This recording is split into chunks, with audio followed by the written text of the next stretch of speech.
When we got here, we had to drain all 33,000 gallons out of this pond of old, dirty water. So we set up our tanks all over the property. They were up on that hill. They were back over here by the tree house, over there in the woods.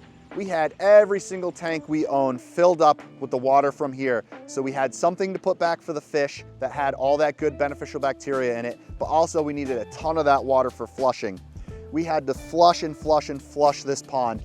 Over here, right below where you see that floating fountain, that area, as well as the very deep section right down here, were probably the dirtiest areas and took the most amount of attention. We worked for hours to bucket and vacuum and power wash and flush all of that debris and sludge out of there. We worked super hard to get it all out and get it back down to bare gravel and give ourselves a really good clean foundation for success with this pond. This is a 30 by 60 recreation pond that is 8 foot deep at the deepest.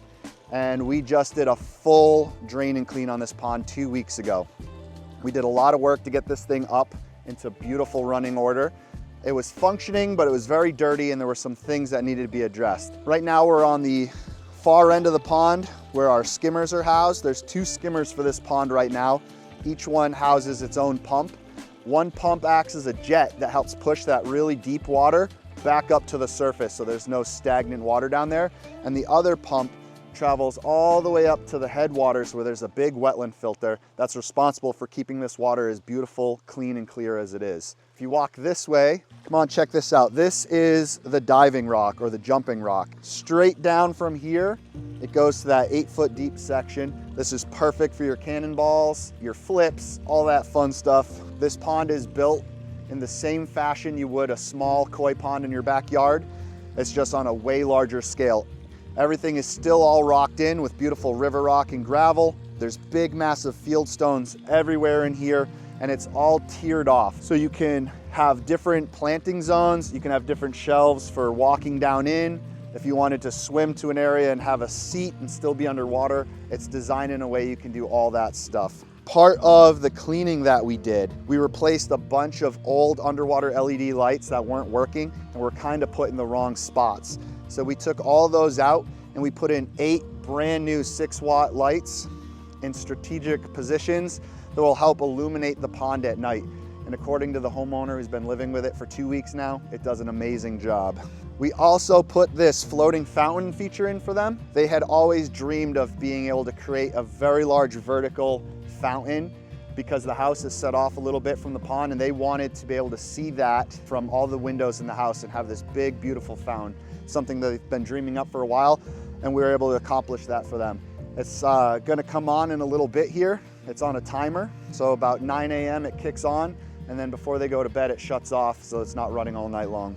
This is a really cool part right here. So if you don't want to jump into the pond off that big stone over there, there's actually stone steps that allow you to walk right down in and easily get out. There's also across the way the beach area. They're gonna be putting a beautiful gazebo over there because there's a fire pit and that's where they do most of their hanging out.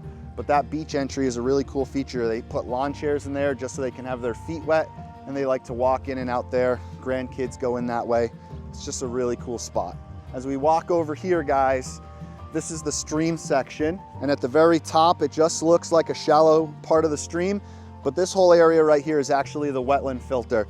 This is over 3 to 4 feet deep of all different size gravel, and the water gets plumbed all the way down to the bottom into a snorkel and centipede system, and that water rises up through that gravel and is filtered by microorganisms and beneficial bacteria. It might not look like much, it's only a few inches thick of water and it's a very slow moving current, but this right here is responsible for keeping 33,000 gallons of pond water clean, clear, and healthy. This is the heart of the filtration for the whole pond. The skimmers help catch debris, leaves and pine needles, things like that, prevent it from sinking to the bottom and decomposing, but all of the filtering of the water actually happens right here.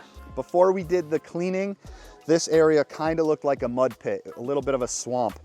It hadn't been cleaned fully in 18 to 20 years, and it was very built up. Actually, when we put our pump in the clean out chamber, which is close to 4 feet tall, the pump only went down a couple of feet because this whole thing was so backed up with sediment. It took I think 4,000 gallons of water to completely flush this out and break up all of that muck and fish poop and stuff like that and liquefy it and get it to back flush and wash out and get this thing crystal clear. It took a lot of work, but we got it to the point where everything is filtering properly. And I mean, the water quality alone is a testament to that. Now that we've got this thing super clean and the family is back in love with it, they're talking about plans for next year, doing a bunch of renovation work, kind of some facelift stuff to make it more enjoyable for them.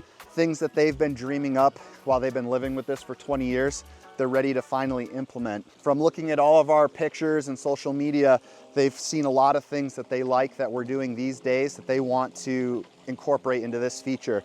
So if you notice, there's some liner exposed in the stream. Part of what they want to do is have us rework all the stones and the gravel in this section, clean it up, rebuild the waterfalls, and make sure that it's not gonna have exposed liner like that again. Another thing, they would love to have a little bit more of a dramatic waterfall entering the pond.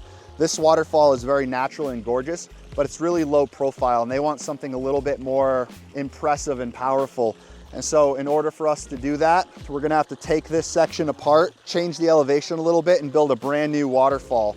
And then we're gonna have to get more water to flow over that waterfall.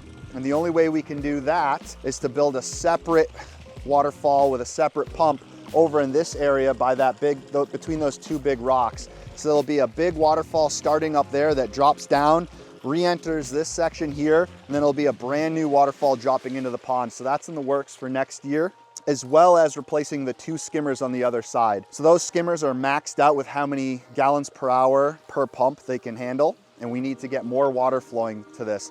And also those skimmers are kind of small for a feature this size. They get filled up, especially in the fall with all the trees around here.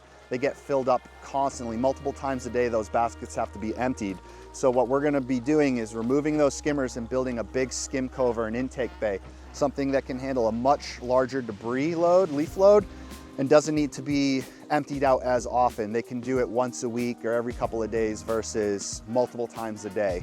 And by doing that, we'll be able to accomplish most of what they're looking for. One other thing they would love to see, if you look around, there's plenty of big boulders in this feature, but there's a lot of little tiny hand-sized rock. They'd like for us to remove certain sections of those small rocks and replace them with more bigger stones to give it a more hefty, sturdy look, sturdy feel. They like the look of the large boulders, and they have a ton of them here on the property that are covered in moss and patina and lichen. So they'd like to replace some of those with some big rocks. And one other thing we're talking about is adding some jets.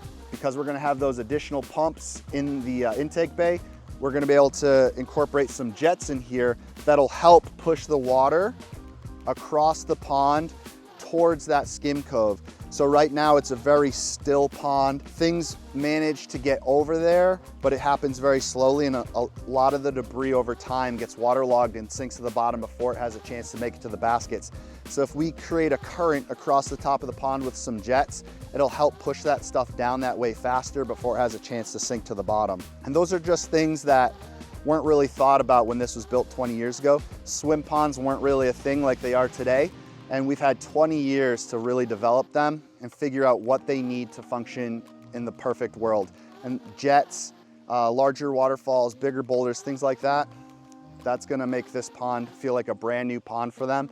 And now that it's crystal clear and clean and they're out here enjoying it every day again, these are things they're starting to get excited about and want to incorporate. So you saw how we cleaned this pond out and how filthy it was. I just wanted to show you this pile real quick. This is just one of probably 4 or 5 piles this size or bigger of the debris that we hand pulled from the bottom of the pond. So this is pine needles, leaves, sticks and twigs, fish poop, muck, all sorts of stuff that's accumulated over the past 18 years that we hand removed and we've dumped all throughout the woods over here. The fountain just turned on, 9 a.m. sharp on the dot, automatically turns itself on, and look at this thing. It is humongous. This adds a total new element to this water feature. There's so much going on. There's the noise, all the crashing water, the huge vertical height element from this. They can see this thing from way across the yard in the house, from all the windows, from their big, huge deck and their screened in porch area. And now they get to enjoy their pond from anywhere they are, in the house or in the yard. They don't have to come sit down right next to the pond to enjoy the sights and sounds of moving water with their waterfall and their stream section. This thing kicks on and they're enjoying it from anywhere they are in their property. So now that you got the grand tour, there's one last thing I have to do. I've been dying to do this since we first got here.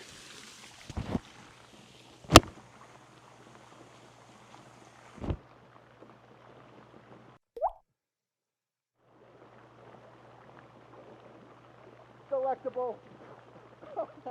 All right, guys, this is super refreshing, clean, clear, healthy water. I'm loving it. I'm living the water feature lifestyle. If you want to live the water feature lifestyle too, you want a swim pond or a koi pond, let us know. Or if you just love our content, share it. Let us know in the comments down below and we'll see you next time. But I'm going for a swim.